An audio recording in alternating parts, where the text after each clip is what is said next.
name is Marat. I'm the founder of this project. The ARK is a regenerative village for the new era.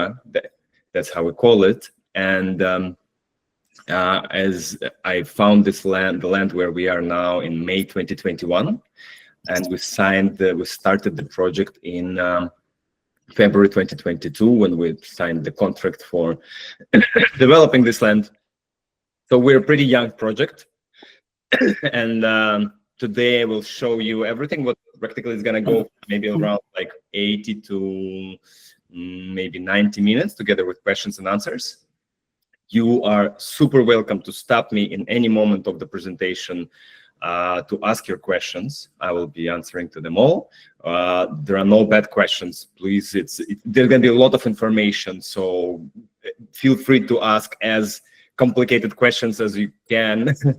I happen to think that I bear almost all knowledge about the project as deep as possible, like, you know, legal, financial, whatever, ideas, everything. So yeah, feel free to interrupt me in any moment.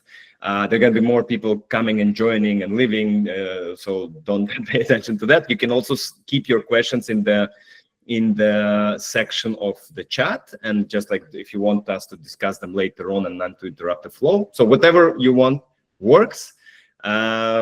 And yeah, let's start. I'll try to make it as interesting as possible, and I hope it's gonna work for you well. I'm sharing the full screen. 1 second. Please let me know if something stops. You know, technology and AI is intervening. So if everything stops and you won't be seeing something, and or slides won't be changing, or I don't know, something will get frozen, please feel free to stop me. And well, welcome. Whatever footages, whatever photos you will see, they are the real life photos of the land, of the project, of the people that populate the project. Maybe potentially one of the community members will join during the call. We're not forcing anyone to do that, but if they do, they will be sharing their experience. And yeah, well, welcome to our meeting, to our gathering, and thank you so much for gifting your time. Yes, it's our most precious resource. And as I said, the ARK is a regenerative village for the new era. And I will be explaining a little bit later on what it means. Here is me hugging one of our residents. And well, we are located in Costa Rica. This is the map of Costa Rica. If you have never been to Costa Rica, there are 2 international airports to which you're flying, which is one is San Jose, which is the capital. Another one is Guanacaste. So you can reach to the ARK from both of the airports. And then you're normally taking a small jumper plane and you're getting to Cobano Airport. And from Cobano Airport, we're located in just 15 minutes drive. We're located on Nicoya Peninsula of Costa Rica, and Nicoya Peninsula is one of 5 blue zones in the world, where maybe you heard of this concept. And blue zones are the places where people provenly live longer and healthier and happier lifestyles. And there are the most amount of sentinels, people who like overcome 100 years in living in these 5 blue zones, right? If you, by the way, if you're raising a hand, I don't see you. So like, feel free, if you have questions, you can just like unblock your microphone and just start talking, and I will reply. Or also, if you're sending messages to the chat, there is my assistant. Her name is Mora. She's in the call as well. So she's gonna be like texting and replying to the questions if you're sending these questions in the chat in the moment, or I can reply them verbally whenever I get back to you. So this is the landscape which you will see when you're going to be flying from at least San Jose. You're going to be flying over this Gulf, and this is going to be the landscape that you're going to be seeing. Why Costa Rica? I'm myself from Kazakhstan. At the moment, I'm 42 years young. I was living in Mexico before. I moved from Kazakhstan to Mexico. And then when pandemic happened, well, the question which appeared in my head is like seeing where the world is going, what's happening with the world. And my question was like, where do I want to raise my kids, in which environment, and which community, and in which system of knowledge? Because I personally, in a sense, blessed to have very diverse life experience. I was born in 1983 in Kazakhstan, and Kazakhstan at that time was part of Soviet Union. By 93, Soviet Union collapsed. So I grew up, first 10 years of my life, I grew up in communism, in environment with, imagine I was a kid of 6 years young, and my dream was to see the body of Lenin. And I dreamt of being at the Red Square. So that the level of the brainwash that I experienced as a kid. So then we moved to Kazakhstan, which appeared to be an independent state after the collapse of Soviet Union. And I grew up in Kazakhstan. I made my business in Kazakhstan. I worked on politics and government. And then I felt that something is missing and something is out of the place. And that's when I moved to Mexico with an intention. Before the intention was actually to move to LA. So I came to LA, but then came to Mexico for a weekend and completely fell in love with an idea of the vibe of Latin America. So I stayed and I lived in Mexico for 5 years. So I came, and in Mexico I became who I am today. I'm very grateful to Latin America, to Mexico, for allowing me the space to be who I am truly. And the ARK is kind of the representation of everything which I personally and people who are joining the project that we collectively believe in. So Costa Rica became this kind of perfect place for this imaginary world, and for this world that we're building within the ARK. And it's like, right, it's like we heard a lot of Costa Rica, like it's the first tropical country to reverse deforestation. Like a lot of Costa Rica was deforested between 60s and 80s. Because they were deforested to make pasture lands, and they were exporting meat to the United States. So Costa Rica experienced the largest deforestation level in the world in between 60 and 80, and they experienced the severe droughts after, and the ecological collapse that was happening in the 80s in Costa Rica was tremendous. So therefore, from the 80s, they started deforesting back the land. And that's when we got this image of Costa Rica that we have now, that it's just like, the 98% of renewable energy, 54% of the country now is protected, and it has more than 5% of the biodiversity of the world. So this is like, I had some friends who are visiting me here now, and they're like, the amount of insects and animals that we see here, we've never seen anywhere else in the world. And it's true. I was like, wow, living here, it's kind of becoming normal. But then I was just now in Portugal, in Lisbon, and I was like, wow, there are no insects. It's so weird. And you walk in the city and there is no soil. You everywhere see like cement. And I'm just like, wow, it's so weird how humans will live now. Well, Costa Rica has other things, like it doesn't have an army, zoos are prohibited. So everything like, like for the project, like the ARK, Costa Rica was a perfect country. And today thinking about it, in the morning, I was like, it's not a retreat from the world, but I believe everyone who are gathering here in this country, we all believe that there is a second chance, that we can, as humanity, do something better. And that's what we are doing with the ARK. And what is the ARK, right? So like the ARK is like, we have this mission of the ARK is like to create a cooperative village. And we want this village to be rooted in the regeneration. And we want to foster or nurture the healthy living for everyone who is involved with the ARK. So it doesn't matter if like these people live in the ARK or visiting or just coming across us in social media or working with the ARK. We want this to like, we want to put people into the driver's seat of their health. And we want to regenerate everything. And regenerate, such a big word, I will get to it a little bit later in the presentation. But also like mission is something which is like a landlock within this project that we're doing here, but then we have this higher purpose, and higher purpose is something which we're looking outside of the ARK. So we want to become a blueprint for other communities to follow. And we want to offer a model that is built on the principles of regeneration and also on the shared prosperity. And I will share with you what we're doing about shared prosperity later. We are based on 4 pillars. We're the project that was originated during pandemic. So first one is autonomy. We realized that you cannot be completely free if you are very much entangled with the governments and everything. So we want to be as autonomous as possible, means that we have our own water sources. We are fully solar powered.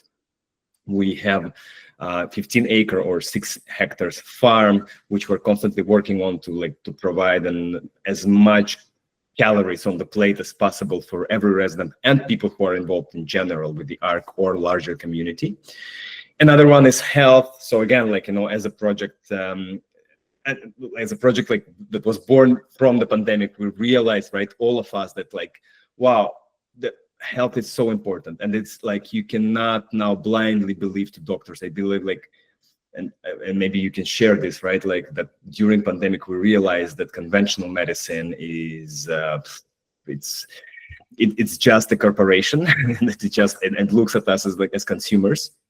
So again, we want to like we're saying like about health, that like we're learning from the past, from indigenous, from the basics, from being in the sun, putting your hands into the soil, swimming in the ocean, living outdoors as much as possible, removing inflammation markers, and then looking into the future. So like how can we embrace the benefits of technological world? How can we embrace the science advancements, and like how can we, but not only rely on that, right? Like you see a lot of projects now that we're going like, oh, we're like full on in longevity, and we have all these beautiful toys, and then we believe that the toys are secondary, where the foundation, that's what we have to build together.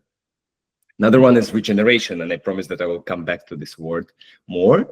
And you can think it's like, it's not a very often word that you can hear in day-to-day vocabulary, right? It's like, but think about it as like repairing, or like restoring, fixing. And I always love to say, like, you know, to invite us to think, what do we believe requires regeneration in the current world? And it's definitely an education, right? And it's like land, and it's human relationships, it's business, like, you know, like how we're making business, how we're redistributing capital. I was also listening to some statistics today in the morning. It's like 8 people on the planet now hold more capital than the rest people in the world. And it's insane to think so, right? But this is what capitalism is doing, right? It's feeding. Now we're finally clearly seeing like what the system is creating. System is created to make several people rich, and then the rest to be the slaves of the system. System is raising consumers. Educational system is raising consumers, right? So regeneration is the answer, is just like slowing down, and like it's the infinite growth on a finite planet is an illusion, right? And another one is unity. So like, how can we shape this shared future together? And it's and like an important thing about unity is that it's unity without dogma, and it's just like not becoming a cult, right? Like many projects like this, they're becoming very culty. So like, how do we celebrate the diversity? And this is what makes the ARK unique, like what, all these things, right? Like, and unity without dogma is the first one. So like, how can we unite under one roof or in one project? It's like vegetarians and vegans, and people who of different confessions and religions and beliefs, and carnivores and omnivores, and people who think differently and look differently and have different skin color, and you know, whatever, and like, but be just humans, and be united by the values rather than be united by the stupidity of beliefs. And we see what this separation is doing to the world now, right? With all the wars and conflicts happening. Another thing is what, like, which makes the ARK unique. I've seen the slides, by the way. I don't know, like I start changing them, but can someone tell me that everything is good? You're now supposed to be seeing people sitting in the circle on an open hour yoga shala. Is that what you're seeing? Sí. Perfect. Thank you.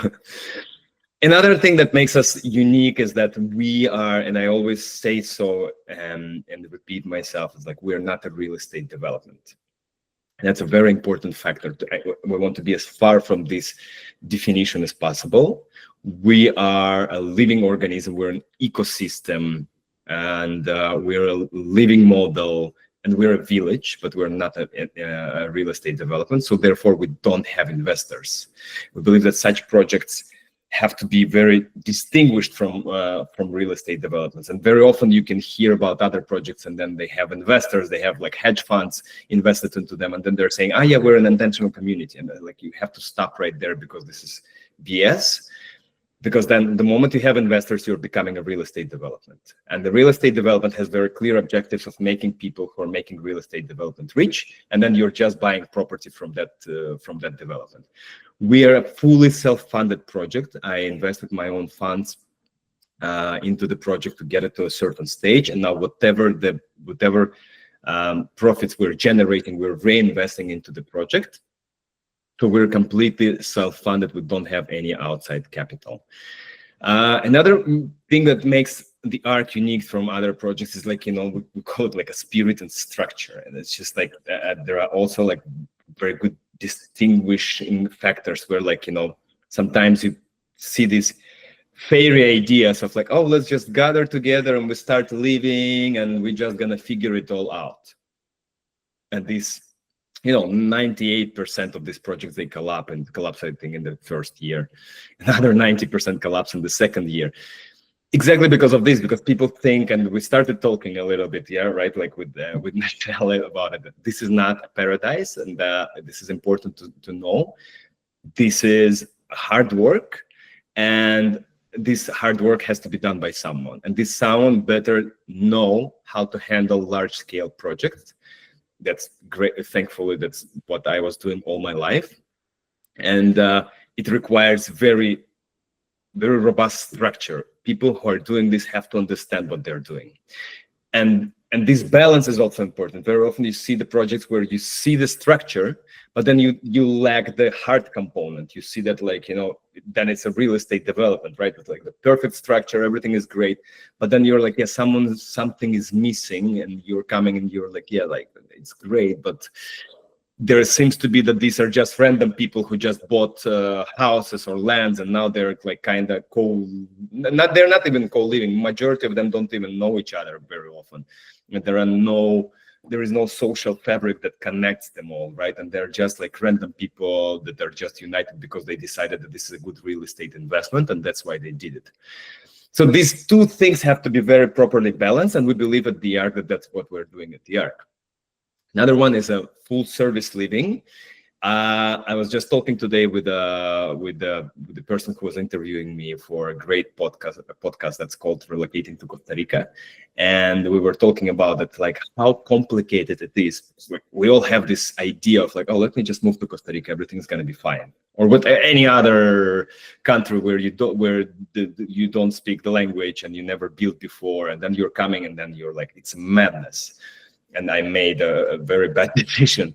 So with the ARK, it's like, like we as humans who were wired to live or to thrive as a group, right? And I'll give you several examples. So like us as the ARK, as the collective, as the community, we can leverage these benefits and our know-how that we gained living here, growing here, making social connections here, and also leveraging like our togetherness towards getting the better terms from the providers for the community.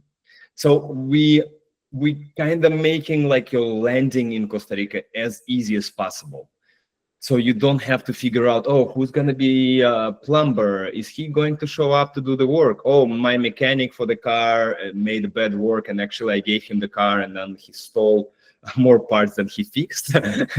Now my car needs even more repairment. And it's just like, this is my like 8th year, 9th year living in Latin America, and it's a different environment, and you have to adapt to this environment. And very often people from more, I would say, I don't want to say the word developed, but kind of like more established countries don't even think about these things. When you think like, oh, I just gonna drop my car into the car service and they're gonna fix it, and then here you realize that no, there are people to whom you can trust, people to whom you cannot trust, people who intentionally making like that you cannot trust them.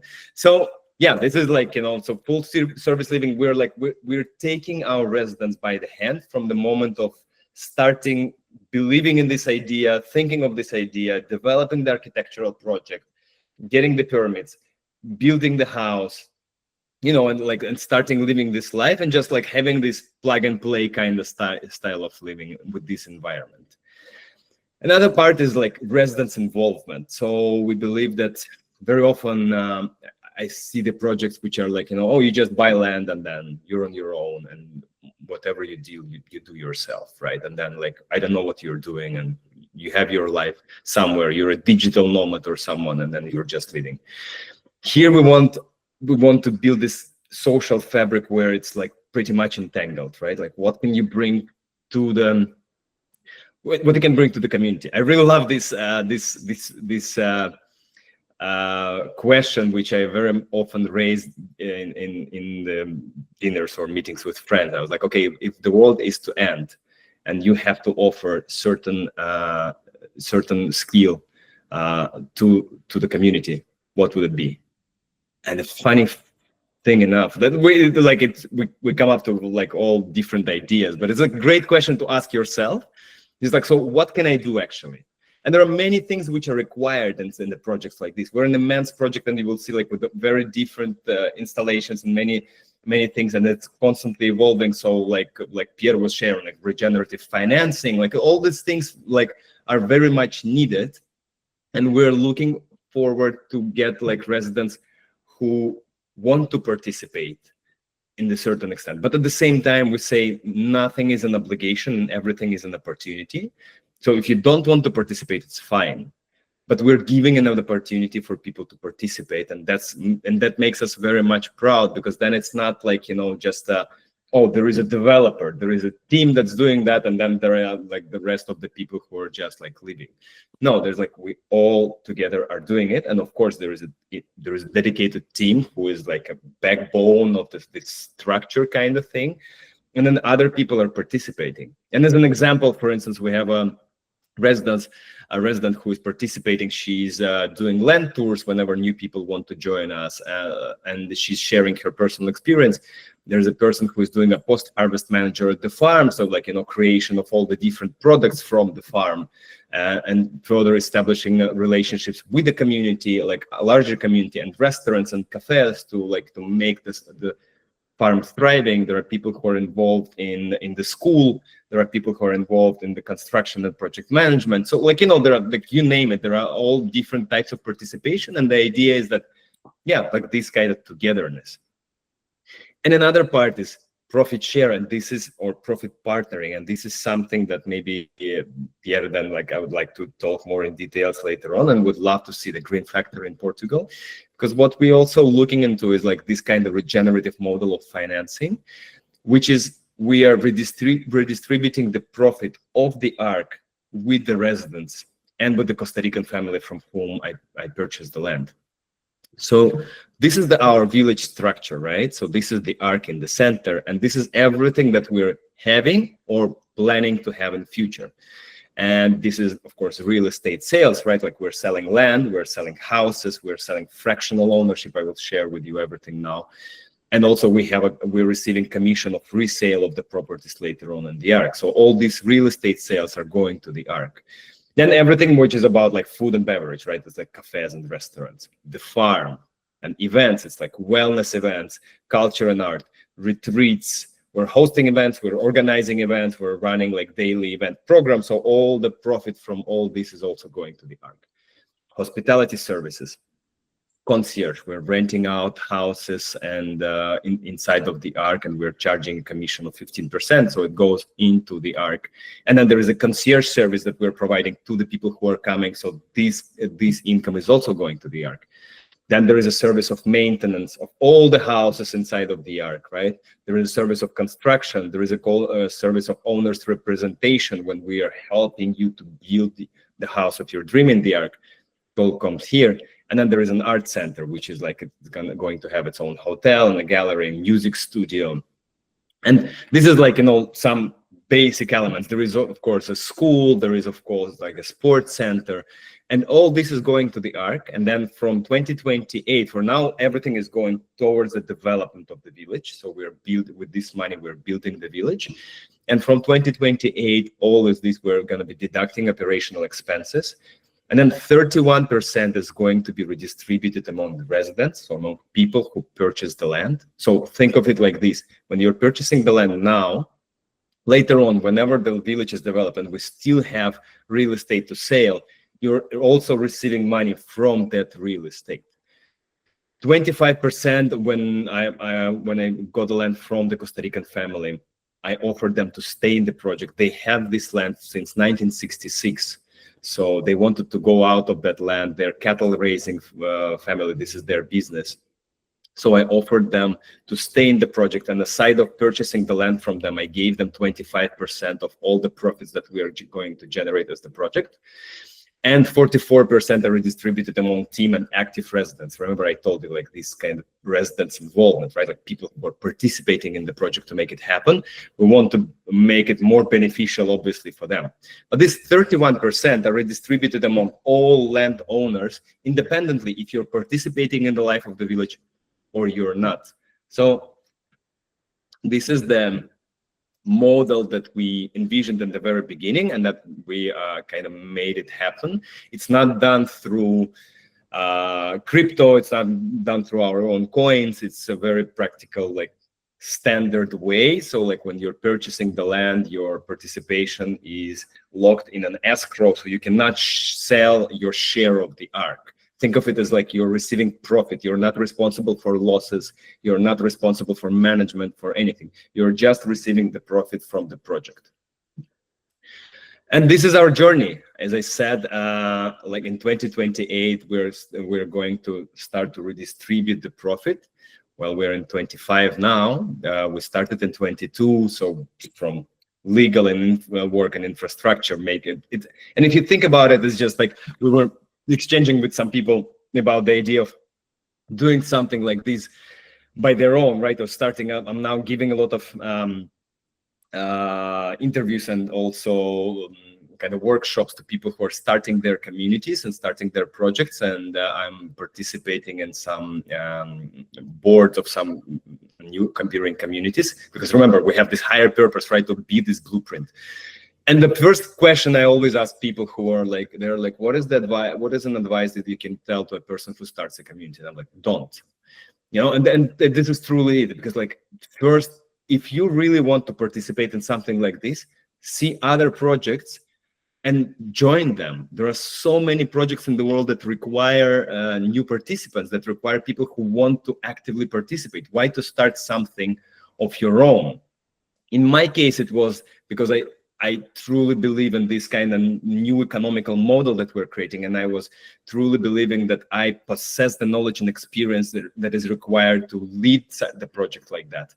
And I didn't want to impose my ideas on some other people who are doing other projects, and I haven't found any projects like the ARK in the world where I could just add up, you know, and participate. And also, I wanted to live by the ocean. It's essential for me to have the beach in my life. And I really wanted to make it in Costa Rica. For me, Latin America is home. So, you know, there were many factors where I could not join a project. But if you can join a project, better can rather than start, because these initial years, they're incredibly complicated. These were the most complicated and tough years of my life. 22 and 23, I swear to God, I was crunching in my bed, on the verge of like psychosis and a nervous breakdown, because I was like, what have I done with my life? For you to understand, I had to sell all my stocks, all my bitcoins, all my real estate in the world to invest into this project, because I truly believed that it had to be born. And when in 2022 the pandemic was officially over and people started traveling, and for many people ideas of living in these environments became again, like, you know, just in case scenario, and the markets plummeted in places like this, and I was like, what have I done with my life? And I was like completely practically alone, going through rough patches. And honestly, it's just like that's the moment. There are two moments in my life when I say meditation has saved my life, and this is like 22 and 23. This is like the second moment in my life when meditation truly saved my life, and where you believe that, like, you know, spirituality is not something that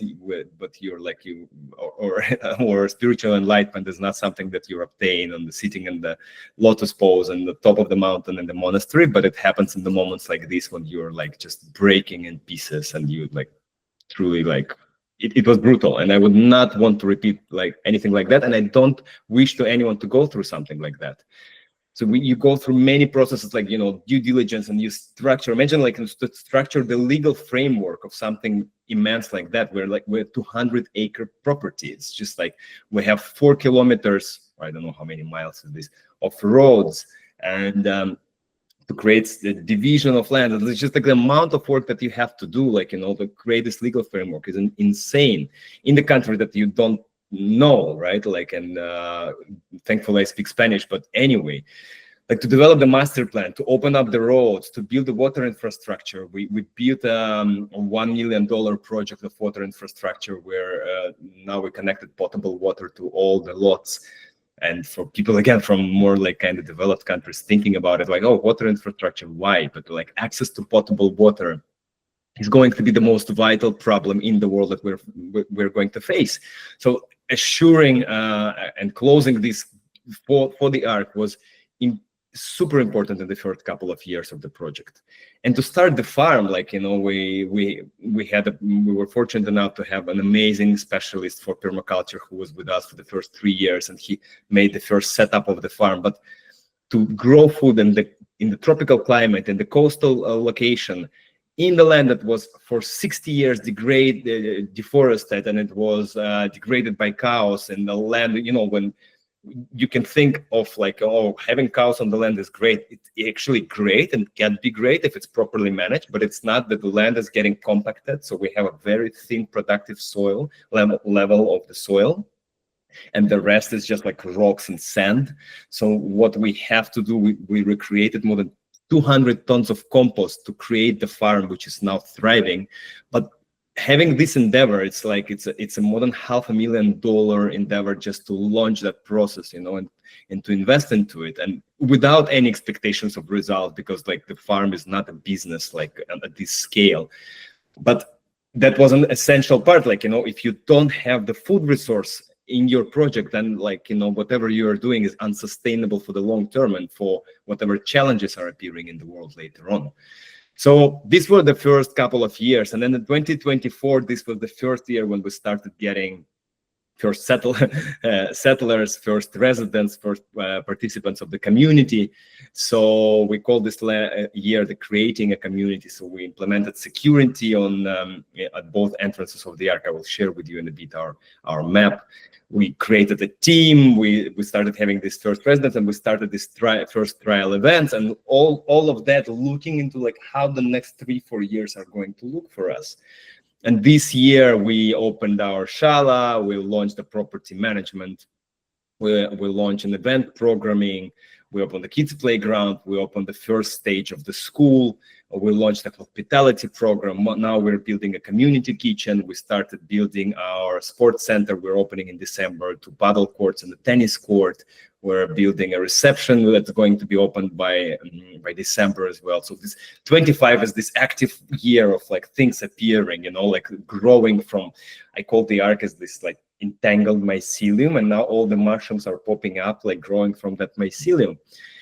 And the next 2 years, we're going to dedicate to like growing these mushrooms and expanding our village. We're planning to open, as I said, our sports center. We're planning to open a temple, an art center, a co-creation lounge, which is like dedicated space for us to go and work, a holistic health center, and the opening in 27, we're planning to open our second phase of the school. And in 28, as I said, we're going into the redistribution of profits of all the profit that all of this is going to generate. I hope you're not bored yet, and I know that's a lot of information. I warned you, so I hope you're not sleeping yet, and we're getting through it. It's gonna get more fun now. So like now that I explained you this foundation, like, and this is like our present moment where we're living now, right? So like our community is aged from 3 to 60.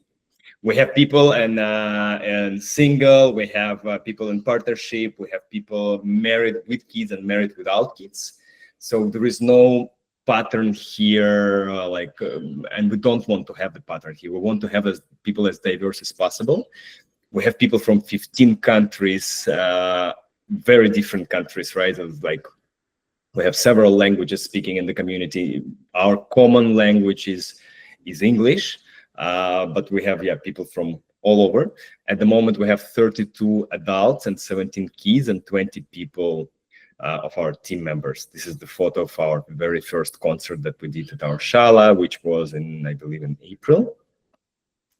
Our farm is 6 hectare size, which is 15 acres. This farm, this is David from our farm, and you see like our farming method is that we're planting into this bed. It's a syntropic farming. And who is not familiar with the idea, syntropic farming is a type of farming which you do in the degraded areas where you create this bed and you don't plant monocultures, but you plant things next to each other. So you can see like, this is basil, which is growing next to bok choy. And this is kale. There are like chilies there. So practically you're planting things next to each other, which are complementing. One is providing a shade, and then it's like you do a lot of pruning, so you like a lot of seeds, a lot of biomass. That like practically first 2 or 3 almost years of our farm were to generate as much biodiversity as possible, and now we're going to create as more calorie-rich farm as possible. So we were kind of bringing back nature towards to where it was before. When we started the project, we made an analysis, and we have 96 pages report about like our land, and we had only 15 types of different plants on the land. That's what you think about deforestation and what cattle raising is doing to the world, right? So out of these 15 plants, now we have more than 200 plant varieties on the land. So, and we see a lot of biodiversity now and a lot of wildlife coming back. We have coyotes, we have deers, we have jaguarundis. It's like a small gray jaguar. We spotted a little puma. So like we have tons of different animals which are coming back because now we have a water body. We created our own like kind of water retention lake, natural pond. So because of sweet water on the land, we have a lot of animals coming back. And also because now we have a food sources, like, the whole food chain is now coming back, and you see a lot of new birds coming up. And the way the site has changed in the 3 years, and I'm living 3 years on the land, is just insane. And of course, with the farm, we now started having like food boxes. We have our organic market. We are hosting gatherings and events at the farm, and hosting every Saturday. Whenever you're going to visit us, we're going to invite you to volunteer at the farm. So we're constantly working, and this is like also part of this structure, right? Like, so like people like David, whom you see at the picture, we have a 5 people full-on team on the farm. So they maintain the structure of the farm. So we don't rely on participation of the residents, right? So like there is a structure, and then residents, we all come and help whenever we want to come and help, when we can come and help. People are coming during the week just for a couple of hours to give a hand, but the structure is maintained. Doesn't matter if like somebody's going to be participating or not. The more we're going to be volunteering, the more the farm is advancing, of course. We'll launch this year the hospitality service. This is one of the houses that we have at the ARK. So we launched the hospitality service. So whenever, and this service works this way, that whenever you will want to rent out your house at the ARK, we're going to be doing it for you. We are charging 15% commission for this, and for that we're doing like promotion of the property. We have a fully property management system integrated. We have people in the team who are taking care of the property. We're managing guest relations, so people are doing check-in and check-out in the designated like reception areas. We're navigating the better pricing strategy. We're taking care of the property. So practically, for me personally, the idea of setting up this service was that whenever I travel, I don't want to think, and I don't want to deal with that. I don't want to deal with people who are checking in and checking out, or saying, oh, like bathroom is not working, can you do something? And then I'm on vacation in Greece, and now I have to deal that my bathroom is not working in Costa Rica. No, that's not the life that I want to live. And I believe none of the people who are joining the ARK, that's the life that they want to live. So we are creating this kind of plug and play service so people can live freely and get the return of investment also while you're traveling or not living in the ARK and you want to rent out your property, your house. We launched this year also our programming. So again, this is the first photo of the first concert that we did at the ARK. And the programming includes like daily movement classes, and think of whatever, Pilates, yoga, strength training, meditations, ice baths, you name it, right? The concerts, we are pretty much, these are not parties, but rather like concerts. We're bringing a lot of culture to Santa Teresa's, like a lot of musicians from all over the world who are participating. And community gatherings, right? Like we're hosting every 2 weeks, we're hosting alignment circle with all the residents where we are sharing the news, discussing the new developments. The ARK is connected with a road, for instance, from the ARK towards the beach. And now we're all together with the community and with people from outside community. We're paving this road, so it's an easier access to the beach. So, like all of these things, like how can we participate in the larger efforts in Santa Teresa in town or in neighboring small towns? So there is that. And now we're opening our school, the Arcadia School, and it's a school based on Montessori. It's a Montessori-inspired school. These are our kids, and it embraces self-directed learning. So we are people in the school. They're not teachers; they're companions. So we're accompanying. We're accompanying kids in their development. For now, the school is open for 2 age groups, from 3 to 7 and from 7 to 12. Next year, we're making the school larger, and from next year, it's going to be a school for 72 kids, and we're going to open the third age group for the kids from 12 to 16. And the kids who are going out from Arcadia School are getting a diploma in Riverside Academy in California. So with this diploma, they can go to whatever college, university they want to go. Yeah, this is our current moment, what we're doing at the moment. There are several ways how you can join the project, and maybe hopefully some of you are here to learn how to join us, right? This is the ARK. This is our home. So this is our master plan. We're going to send you all these presentations and all the materials after the conversation.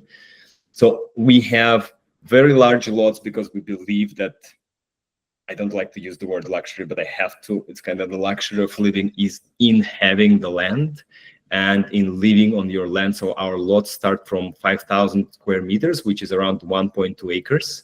And these are the lots of 1.2 acres. There are very different plots, right? This is not an apartment building to which you're moving in. Like you see, for instance, you have a lot where you have a lot of open space and then you have jungle. You cannot cut the trees, you cannot cut the jungle. We have 25 hectares or 60 acres of the jungle within the project, which is our wildlife sanctuary. We have a river that is originating from here and it runs here and it falls into the ocean later on. We're intending to make hiking trails down there and connect these little roads with the hiking trails going down to the river. In orange color, you can see, and these are all the amenities or all the parts of the village that you can see here in the legend, right? So there is a school, there's going to be an organic supermarket, there's all this land is our farm. Remember, I was telling you 6 hectares or 15 acres. There is a community kitchen, our yoga shala here. There are 2 receptions, so this entrance goes to the beach. From that entrance, you're getting to the beach within 7 minutes. And from this entrance, you're driving to the airport within 15 minutes. So we're very strategically, very well located. You can build on 10 residential buildings on 10% of the property. So think of it like this: if you have a lot of 5,000 square meters, you can build, you can make a house or inhabitable living space on 500 square meters. Or if you're from the States, if your lot is 1.2 acres, think of it that you can have living spaces of, let me guess, make the conversion right, 5,500 square feet. I hope I'm not mistaken. And then an additional 15% are going to the supporting constructions. Think of like a warehouse on your land, or like maybe you want to make, like, I don't know, your own studio where you work and you practicing your craft, or a garage, or your own maybe shala, or maybe your little gym, something like that, right? Every lot has potable water access and receives certain profit share from the project, right? And this is about that. So we started commercializing, as I said, in 2024. So we sold out the first stage. Now we're in the second stage of the sale. Our lots start from $330,000. There are still 8 lots that you can buy as a founding member, And founding members means that you're paying everything in, like, you're not using any of our payment plans, and you're paying everything in one payment, and then you're getting 10% discount on whatever lot you're going to choose. So then your price going to start from $297. And founding members are getting 1% profit share from the project, and people who are getting from second stage are getting 0.47%.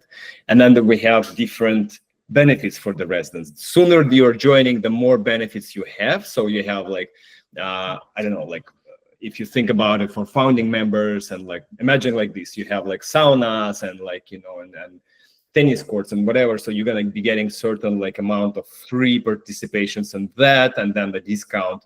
All residents who live inside of the ARK inevitably, of course, are getting a lot of discounts and benefits for whatever we are doing. So, but the earlier you're joining, the more discounts you're having. So the cheaper it is, let's say, it is for you to enjoy whatever the village can and wants to offer, including like the discounts on the farm produce, on like you name it. Yeah. So this way we're incentivizing people to join us sooner rather than later. And then, as you can see, we're lifting the prices at least 3% every year. So like our minimum price for the land is going to grow. And of course, we're lifting these prices either every calendar year or after every 12 lots that we're selling, whatever happens first. So if we sell 12 lots in 2025 now, like till, I don't know, November, then we're going to leave the prices in November, and we're going to move to stage 3.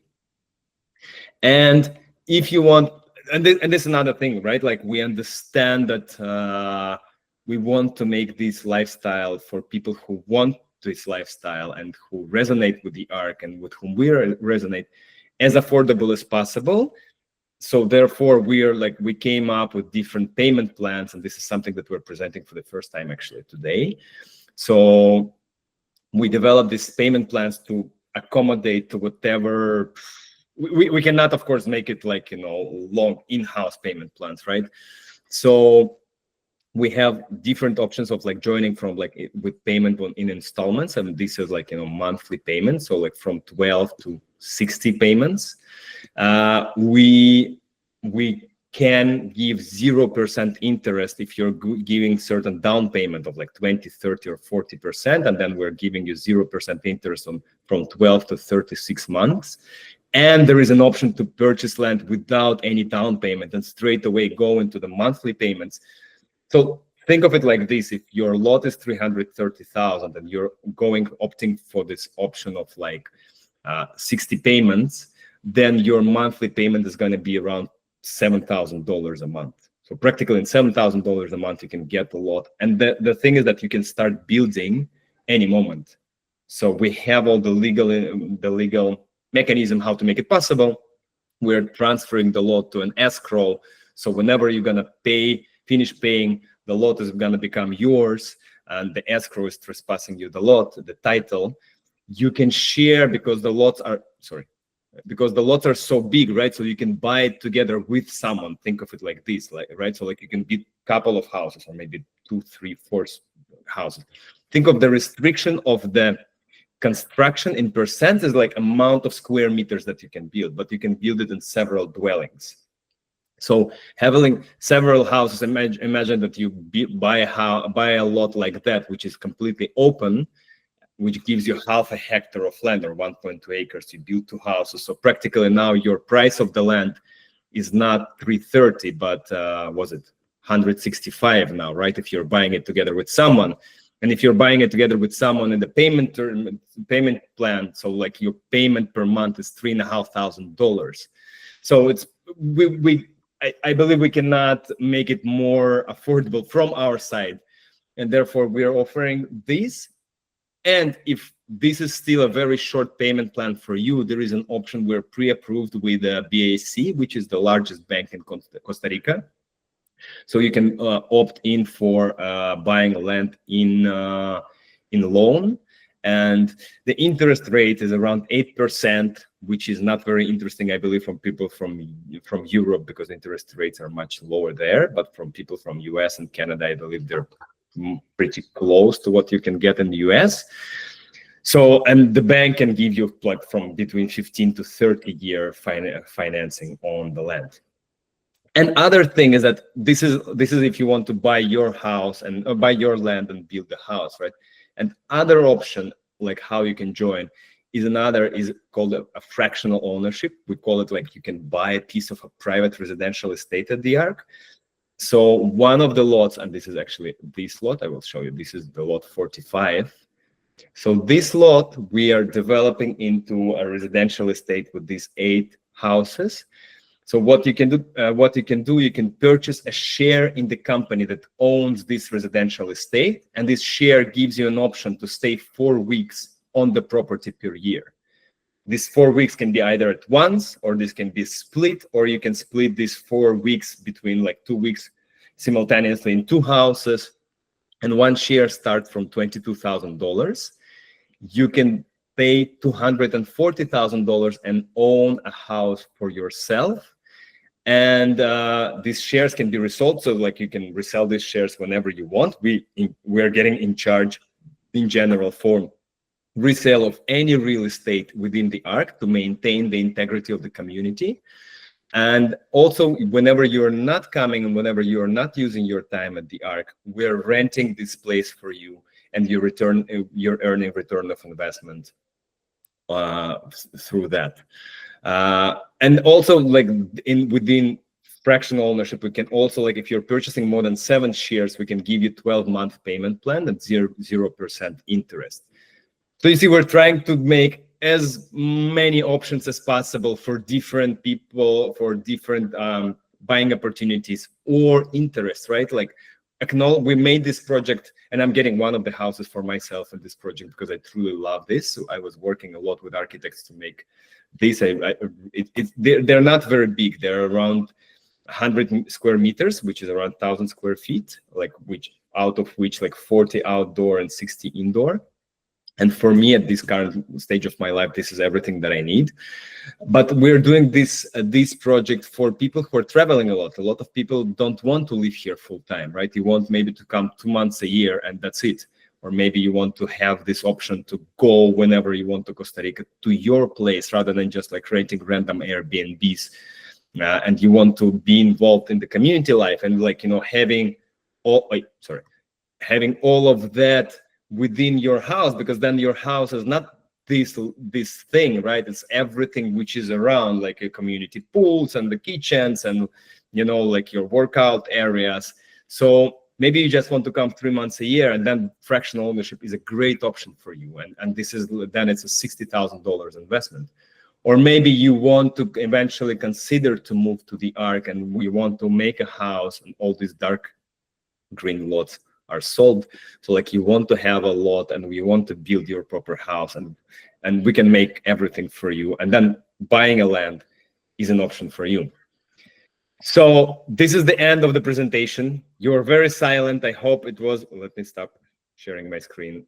I hope the silence was because you didn't want to interrupt me and everything was interesting, and not because you fell asleep. Marat, there are Yes. some questions in the chat. Maybe you can Sure. answer them. I can answer the questions in the chat. I'll go, or maybe somebody has questions now that you want to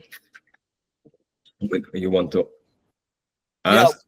Yeah. What's the kind of cost per square foot? I guess you can say square meter if you know that better. To build using your It varies for square foot. I'll try to make a proper conversion. A square foot is gonna cost you between $150 to $200. Yeah, which is equals to something between $1,200 to $2,000 per square meter. And then again, it depends on the complexity of the construction and everything. And the amount that I'm telling you, Brian, is that like it involves already like architecture permits, taxes. It's not just the construction and plus, you know, it's like all in amount. Cool. Awesome. Yeah. Thank you. Okay, one second. Let me just we're gonna send you the copy of this presentation for sure. We're gonna send you everything. I saw that Mora was answering some questions. The water source, Justine, do we still have? We haven't answered to this question, no? Oh, I just am curious specifically where it's coming from. Is it, Yes. has there been any kind of like pesticide or chemical, industrial of any kind runoff into it, things like that? Is it Yeah. filtered? Thank you. Good question. What we did is we built a well and built a water infrastructure in the neighboring town, which is called San Isidro. So we worked together with the government of Costa Rica, and this well, and we donated this infrastructure to this governmental body, which is in charge of water in the area. So because of that, they can connect also now this neighboring town and other people who want to connect to our infrastructure. This is one of the best wells in all Nicoya Peninsula. We have a very high volume of water that we're receiving, and that is reserved for the ARK.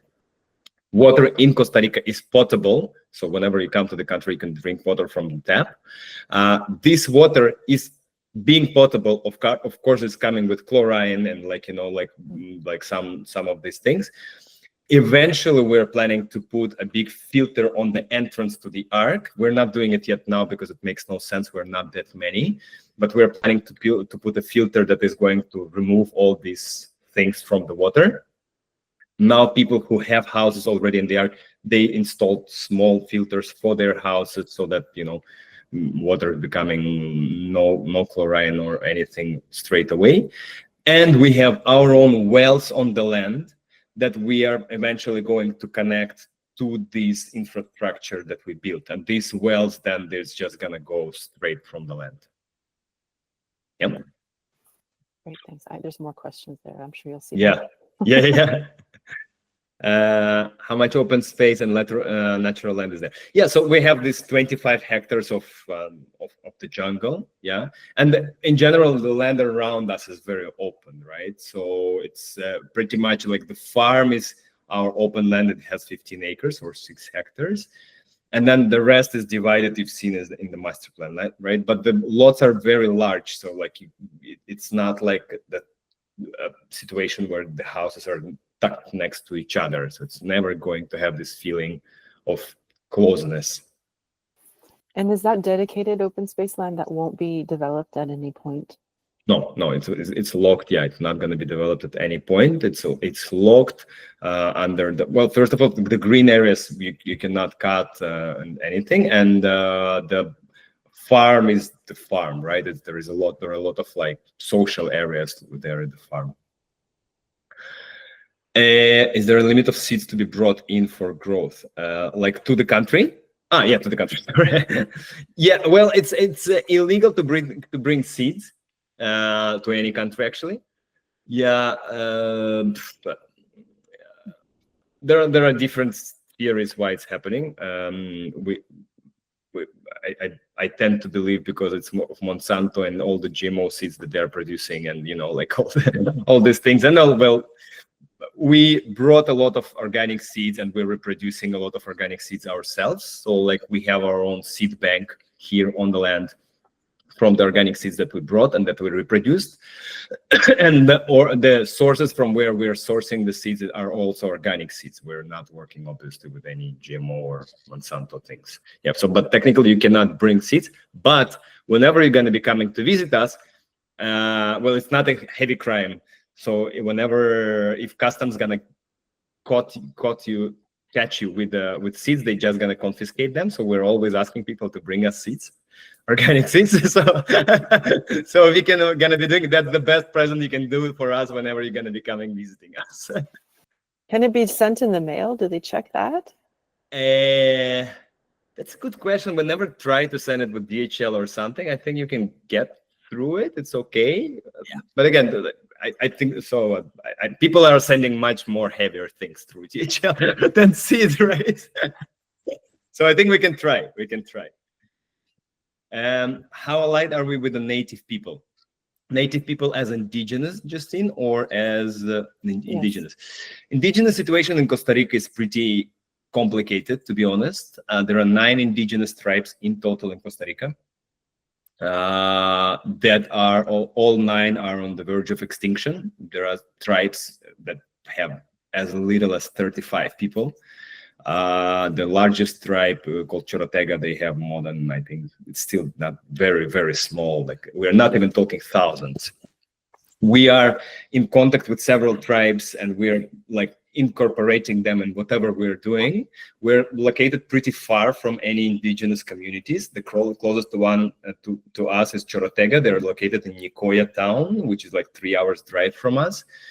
They're the indigenous people in Costa Rica. They do pretty much very limited offering, let's say so, right? They're unfortunately, the situation is tough. They're not very well in, or let's say so, they're going, majority of them are going towards the route of unindigenous-ing, let's say so, and becoming like part of like this kind of matrix environment.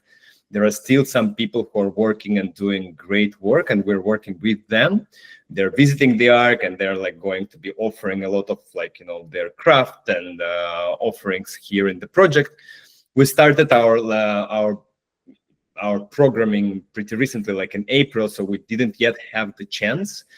But what we are having in mind in general is to dedicate 5% of the profit of the village towards work, and then not only indigenous, but in general towards the elders in the community and like Costa Rican community, so that the elders are deciding how to redistribute this profit. Mainly, we were planning to work with the local community here, because there are, of course, aside of indigenous people, there are a lot of other socioeconomic problems for local community as well, right? It's like many things which are appearing aside of just like social problems, but also ecological things. So we want the ARK to participate in, like, you know, in working with the local people. And our idea is, yes, to implement or incorporate indigenous people as much as possible. But yeah, it's complicated through geographical kind of distancing and making it. But we're doing whatever we can. And I think that we're going to be, of course, is kind of increasing this, right? Expiration of site type with this share. Mayela, I don't know, sorry, like the name. There is no expiration, no. With the fractional ownership that you're purchasing, I think the question is like, is there an expiration of some type with these shares? And I believe it pertains to the fractional ownership. So no. Think of it like this: you're buying a share of a company, right? So like you own a company that owns the land and houses. So there is no expiration. You can eventually sell it whenever you want, but no, it's not running out of time whenever. And actually, yeah, this, thank you, Mora. There is Mora has shared the link in our chat. If whoever wants to register on this Friday, we're hosting the next webinar specifically dedicated to the fractional ownership. So whoever wants to sign up for that, you're more than welcome. And maybe you have some more questions that I can answer. Yeah. Okay. So you said that the airport's only 15 minutes away. Is that to the Jumper Airport location? Is that correct? Yes, it's a Jumper. Yeah. Yeah. Correct. And then yeah, I like that Greenway Airlines. But what about security? You know, for the property, what's that look like? We have 2 posts of security on both entrances. Remember, we have these 2 entrances. So yeah, it's a 24/7 security. There is actually a person who is opening and closing the gate. For now, we are sorting it very manually through a WhatsApp chat. But we are already on the verge of implementing like a proper system with QR codes and everything. So whenever you're going to be having a visitor, you just send them the link to register. They register, and then they QR code, like, or you are registering the visitor. So yeah, that's how it works. Cool. Thank you, Pierre. Yeah, Sorry, Brian, you had something else. Oh, I was just gonna say I'm asking the technical questions, but meditation has also saved my life as well. So nice. Maybe we all have like a little story about that, right? Yeah, first of all, thank you for the presentation. Very nicely done and well thought through a lot of like things. So I appreciate that. Easy to follow, and still have a lot of like questions and love to understand better the financial model and like how the ownership in the end works, and how much, I mean, you mentioned like the profit distribution also like to the original landowners, which is nice, while also like knowing that from other projects, 25% is also a lot. So it's very generous, which I appreciate on the one hand side, and on the other hand side, I have questions like how the whole thing works. And I mean, I have like tons of questions in terms of like from, okay, that sounds super interesting. What are like steps to basically visit the place? And because like buying a property or something for several hundred, or like even just the plot for like several 100,000, and then considering like how the whole building experience is, there's a lot of like, how long does it take from really like coming to the land, getting to the contract, up to the point where you're like basically able to live there? That is one bigger question.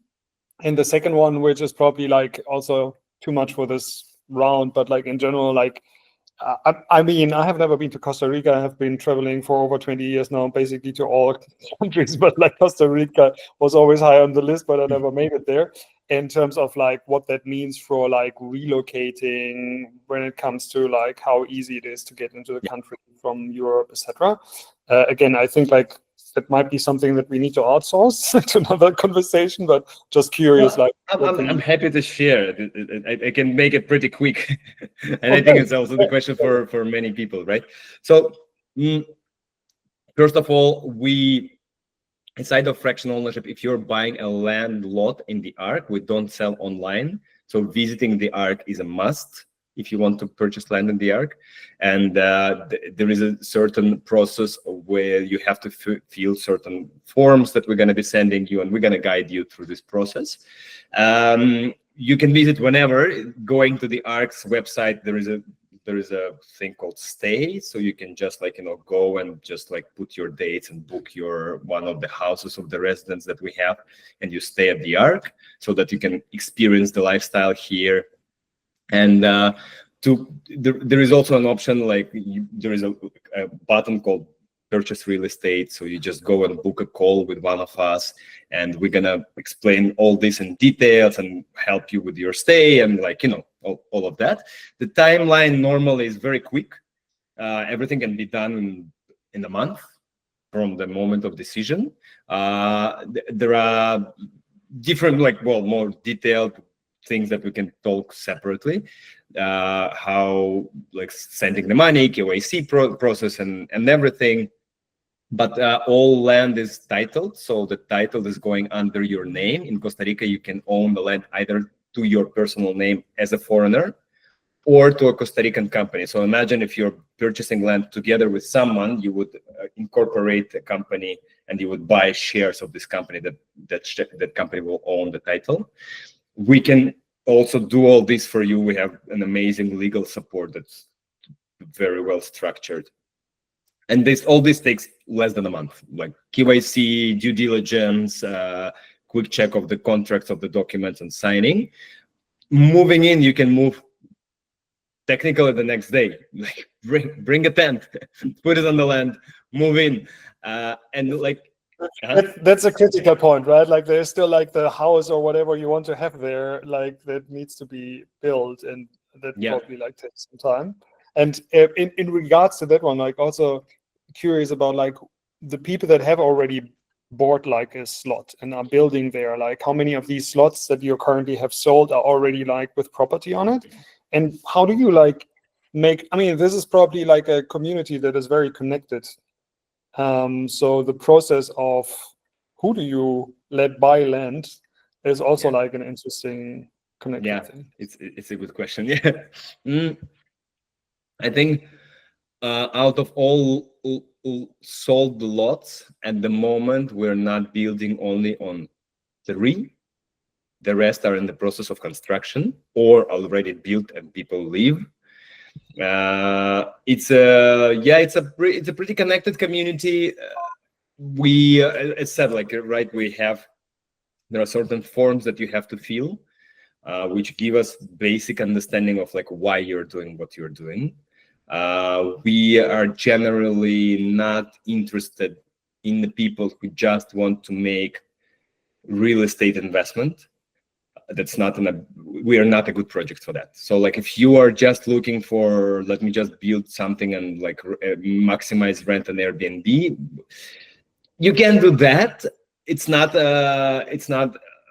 you can get much better properties, and like, if you're looking for purely for that, you can buy much cheaper property, build cheap, rent, and maximize the rental. We're not a project for that. So that's kind of first filter. But at the same time, we're a great project that gives great return of investment. Why? Because again, we're doing a lot of events, right? Like together, we're driving a lot of occupancy towards the properties inside of the project. But the initial thought or like motivation why to join the project has to be different, right? And you have to share kind of, in a sense, everything that I was sharing in the presentation, right? Like about regeneration, like we're gonna talk with you, like, so what are you going to do with the rest of the land? You're gonna build on 25%. The rest has to be reforested. You have to make a farm, maybe, like, so we're not just losing it as a pasture. And what do you want together, like, also to offer to the community, to the higher purpose of the project? Do you want to participate in that? And are you sharing this? Like, how do you, what do you think of political situation in the world, right? Like, what is your tolerance or acceptance towards what's happening? How are you going to appear in the social fabric in the community? And we're going to invite you to the social gatherings and to the dinners, and you're going to participate with us. And like, how well do you behave? Can you sit in one table with a person from Saudi Arabia and Israel and Palestine and manage a civilized conversation? Not many can, believe me. And it's not that, like, you cannot predict how all this is going to unfold. Tomorrow we might have a different, there can be a conflict between America and Canada, right? Because Trump wants to buy Canada. And we have all Canadians and we have Americans, and maybe there can be Americans who are going to be supporting the idea. We don't know, right? We don't know how to project, but kind of having people, and sorry to say that, but who have their shit together is important, right? People who are like centered, people who went through kind of personal development and don't get this spiritual kind of growth kind of in a moment, right? And not necessarily you have to be practicing like meditations on top of the mountains, but be this kind of centered person. And not many are, and we had to reject a lot of people, and it's hard to reject money, believe me, especially when you're going through tough financial moments. That's exactly the reason why I'm asking, because even if I haven't been to Costa Rica so far, it sounds like you're not necessarily isolated if you have a car and you probably can hang out with other people, but it is still like your community. And I just want to make them sure I can get along with my neighbors, build something together with them, and they are like my type of people to some degree, right? Like, even if they have very different opinions, to your point, still having the ability to have meaningful conversations without killing each other. For sure. Something I would pretty much look forward to. I believe what you will experience and what we are very famous for is, and why actually people are joining us is exactly this. I always say, like, our people are our like main assets. We have very balanced people who are spiritual but not too woo-woo, people who are materialistic but not driven by money, like only in their life, people who are tolerant is another very good word, but accepting whichever expression of human behavior there is, right? We have, people of different confessions, religions, and nationalities, races. We have people who've been through different, like, sexual orientation in their life, and like, and they're totally accepting whatever expression there is. We have people with kids and without kids, and there are, of course, groups, right, like, which are forming, but they're not groups who are like contradicting each other. We're sharing meals together, and it's just like, it's a beauty of human co-living in a sense, but with a very, like, also, that's another thing that I think people say a lot about us, that we're not imposing the behavior on our people who are joining the ARK, right? It's like, oh, now we're having you join the community, you're gonna have like 5 circles a day. You should show up, like, and you like every morning we have sun salutations, and like if you're not participating now, you're on outskirts. We have complete introverts who are not participating in community life almost at all. And we have super extroverts who like, in every meeting, and they're like, yeah, and then we have people who are offering whatever craft they have, and people who prefer not to. So it's a very diverse situation. But what you definitely will find is that, as you said, right, like this meaningful kind of connection. It's like it's deep. It's like not people who just like talk about weather all the time. Nice.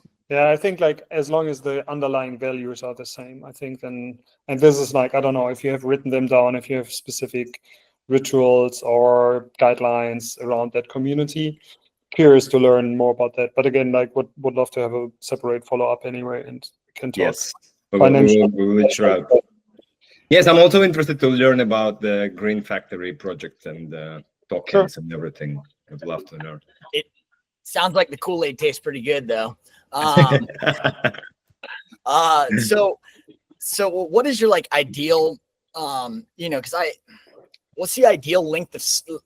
Okay, actually, let's get into becoming a resident. What's like the benefit of becoming a dual citizen? Can you do that in Costa Rica and America? And then also like how many days do you have to be there? And what's actually the ARK's ideal kind of tenant? Like, are they there for 6 months or 8 months? Yeah, thank you. Great question, Brian. The moment you make a real estate investment in Costa Rica, you're eligible to become a foreign investor. So you're getting a resident visa, which is like a residency. This residency allows you to stay in Costa Rica as long as you want, and you don't have minimum stay that you have to stay in the country. So you can stay for 2 days or for a full year. You're getting a lot of benefits as a foreign investor. For instance, you can import 2 cars without import taxes. Import taxes for cars in Costa Rica are extremely high, 54%. So this is like, you can bring 2 cars from US, and it's great. You can bring a 40-foot container with personal belongings without custom clearance. So this is also like, for furnishing the house, for instance, imagine, or like your personal things. You're paying the property tax in Costa Rica it's progressive, but for the type of the property that you are going to have at the ARK, you're going to pay 0.25% a year of the fiscal value. The fiscal value is practically, well, the land and the house, that whatever you're going to build. We are generally recommending to respect it and like, not to play around with it, because, people outside of the project very often like do it, you register it less. But then this is the country where we live. 0.25% is nothing to pay, and the country has to function, right? So it's a good thing to pay this tax.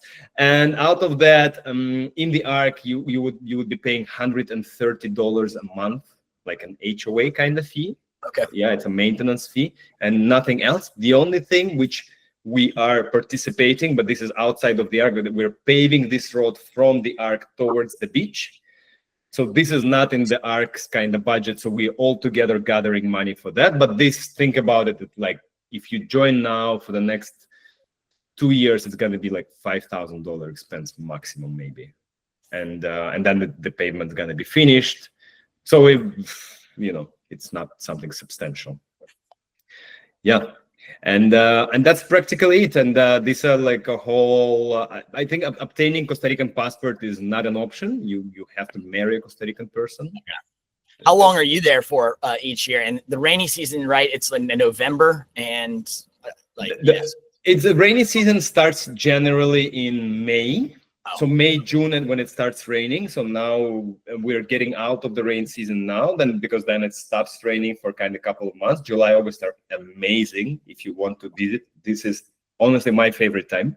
Okay. September, October are intense. This is September, October, the most rainy seasons. They're mostly rainy months. Mainly, to be fair, it only rains during the night. Okay. So the lifestyle that we have here is that you waking up pretty early. We all wake up around 5 a.m. Like if you surf, surfing is like at 6 a.m. is the best. Surfing in Santa Teresa is year-round. I don't know if any one of you are surfers. It's a year-round great surfing, different spots for beginners and for advanced, and it's a consistent surf. We go to sleep pretty early, 8, 9 p.m. So you practically, when you're at home already, it starts raining, so you're like, sure, right now. I'm here around 8 months a year consistently. I'm going to be, for the next 3 years, I'm going to be here and I want to be here as much as possible. And my long-term vision is I'm going to live here at least 6 months a year. Okay. Yeah, so like I'm planning to have a family and kids within the horizon of the next 3-4 years.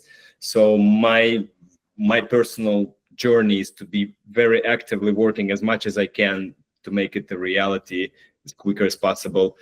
For the next 3 years, and then I'm going to transition towards creating a family and all of that.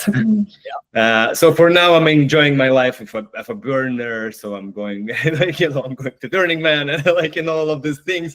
And later on in 3 years, I'm gonna go like a more settled life. And another thing is I'm gonna answer now very also to Pierre's question, but I was now just in Portugal, so for you also to know that there is a longer development which I'm going to dedicate myself to after 3 years, because in 3 years I'm going to resign as a CEO, and the ARK is going to be navigated by residents only. It's done intentionally. There is actually a severe case scenario that we have where if something happens to me, because so that the whole kind of everything goes to the residents. So we all as residents I'm still going to be participating in the board, but the board of 8 people is going to manage the ARK, and all these 8 people are going to be among the residents. This is going to be always interchanging board every 3 years, and people serving at the board, they're going to be not 3 years every new board, but we're going to be all interchanging all the time. I'm going to be participating in the board always, but the active managers, let's say so, are going to be among the amount of the residents. And this is done intentionally because these projects very often become cults and people are getting carried away, with this kind of, oh, now I'm a founder, a creator of a community. And so understanding the risks of human failure, this is done and this is set in stone. So practically from 28, this is when it's going to happen. And me, I'm going to dedicate myself towards more of exporting the model to other communities and helping other communities where the ARK is also going to get a stake, right? So we are going to be in the board of other communities. So this is another income stream that we're going to pull towards the ARK. And we're planning to open our guest houses in the world. And this is other a small hospital concepts, because again, as a togetherness, right? So we're planning to have a guest house in Portugal. We're talking about a skiing chalet in Switzerland, which we're planning to purchase, leveraging access to the cheaper capital of our residents. And these are things which are going to which we are going to rent, and is going to work as our additional hospitality concept. So that's what I'm dedicating myself into next 3 years. Yeah. Pierre, yes? I have a last question. Sure. What is the biggest risk you see for the project? I would say, I think my personal kind of collapse as a person. If something happens to me, a lot is entangled towards me as a person. My sister has moved to the ARK now, so she's a part of the team now. We built a large business in Kazakhstan, so we know how to work together, and she's leading now hospitality and events. Which makes me kind of relaxed a little bit, but it is still a toddler talking about the ARK.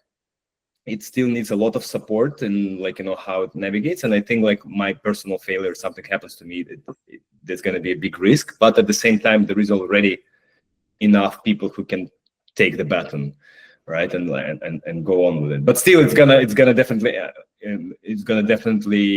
affect, right. And then I think another one is the failure. I was listening to a podcast today, which I'm going to send to all of you.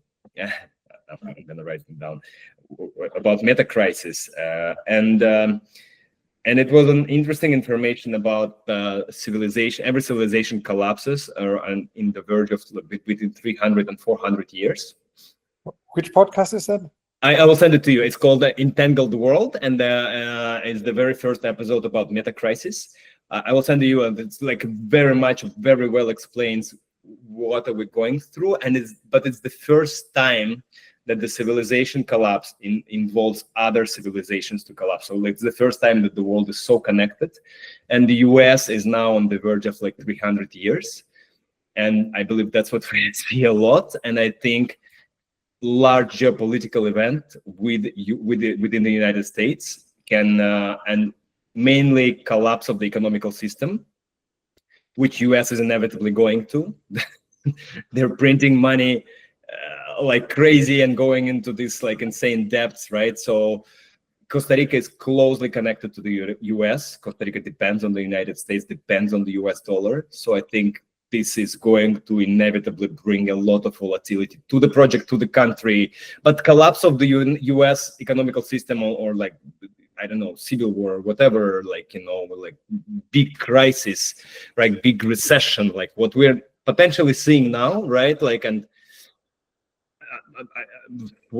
whatever to think about the Trump, like I wish the economical success to the US. I don't want that to happen, honestly. But we're going through a rough patch in the history of the country, right? So and that can go drag it down.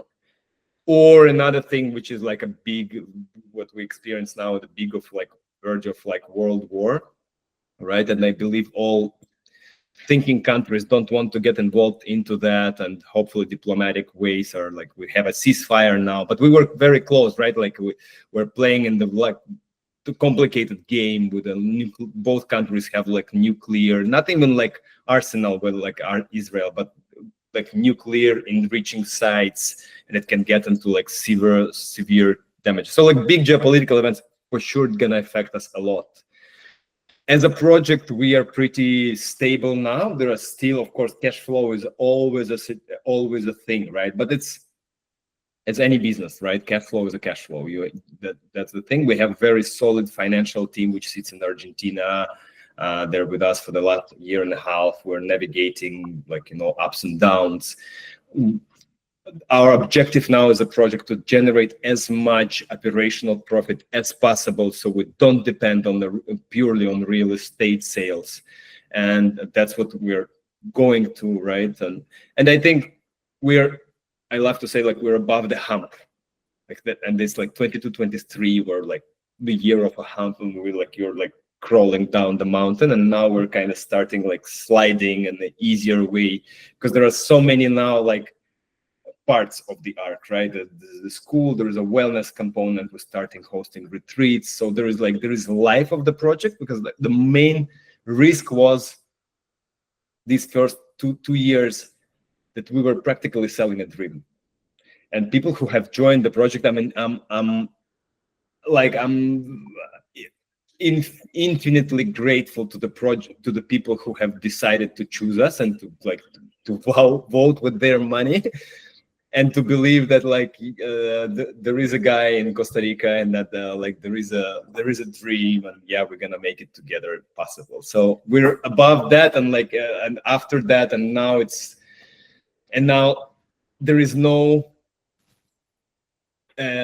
scenario that this is not gonna work. Let's say so, because that was a scenario for 2 years. It was a scenario that was like, and that was the main thing, and the main objective of people who are like, it might not work. It might all just be a dream. And honestly, then you have to put like a face, and you're like, yeah, it might not work, but we're gonna make it happen. And now it's like it's working, you know. So it's like there is no scenario of failure, and this is the main thing for us. But still, tons of risks, right? Thank you. Great question. I love answering such questions. Maria. Hi, thank you. So you mentioned that there's an opportunity for us to come and see the place. I just wanted to ask a little bit about that. Like, well, especially because in my case, I do have a baby. So of course, if I'm planning to move somewhere eventually, you know, build my own place, all of that, relocate to Costa Rica, I would like to not only, let's say, see it in a couple of days, but have a feeling of what's the community like. I know it's just starting right now, but how can we make it happen? How can I Yeah. come visit, maybe be involved for like, I don't know, a week or a couple of weeks, or I just want to get a feel of what it's like. Yeah. So if you can just elaborate on that a little bit, thanks. Sure. Thank you, Maria. And this is the best way actually to make a decision, is to come and stay with us as long as you can. There are options to rent properties inside of the ARK, and they are pretty much on every budget. From, I think that the cheapest that we can offer, like on a monthly rental, is like $1,100 a month, like 1,100, and then you can go like we have mentioned. So. So coming and staying with us would be the best option, to meet us in person, to spend time. You can do it any moment, whenever. You just I think the best option would be to book a one-on-one call. Maybe Mora, you can send us a link to book one-on-one call right here in the chat, and we're gonna send it to you by email as well. And then during this one-on-one call, we're gonna help you to find the time when it's the best time to come, and we'll help you with accommodation and all of these things. Perfect. Thank you. Thank you, and come with a baby. We love babies. course, Love babies of and course. love babies and dogs. He's a great traveler. He's only 17 months, and we've been to Tulum twice, and he loves Latin America, I can tell. So yes, we'll definitely come. Nice. This is the environment for kids to grow. We are growing little Mowglis, and this is Absolutely. amazing. Yes, this new generation, they need this. Yeah. Thank you. Thank you, everyone. Thank you so much. Whatever questions you have, you can always drop us an email, jump on the call with us. Thank you so much in participating and asking, listening, gifting your time. Thank you all. Thank you, everyone. Yeah. Hope to see you soon here. Thank you. Bye. Bye. Take care. Bye. Bye.